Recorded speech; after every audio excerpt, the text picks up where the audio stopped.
నేను పూరి జగనన్నయ్య మహేష్ బాబు సినిమా చేస్తున్నారు ఒక సెట్ లో పోకిరి సినిమా జరుగుతుంది. ఆ టైంలో జగనన్న దగ్గరికి వెళ్ళాను. ఏంటి ఇలా వచ్చా అంటే మా నల్లబాబు షూటింగ్ వచ్చానన్న. నల్లబాబు మీన్స్ చిరంజీవి గారు. ఓకే, అది వాళ్ళకి తెలుసు, ఎందుకంటే నేను ఎప్పుడు మాట్లాడుతూ ఉంటాను కదా.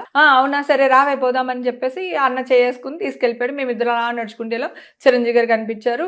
అన్న నమస్కారం అండి అని అన్నారు.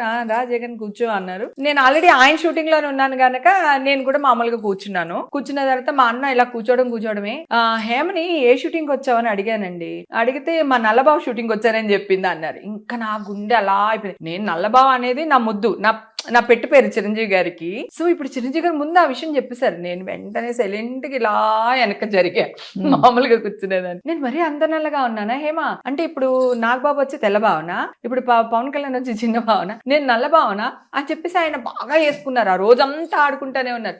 నేనన్నా అలాగా కాదండి, అంటే ఒక ప్రేమతో కూడిన అభిమానంతో వచ్చిన అని చెప్పి నీళ్ళు నవ్వులుతా ఉన్నాను అనమాట. తర్వాత అంతే అయ్యా మీ చెల్లి కదా ఆ మాత్రం ఉంటది అది ఇది అనేసి బాగా ఆడేసుకున్నారు అనమాట. ఆడుకోవడం 3 days ఆడుకున్నారు.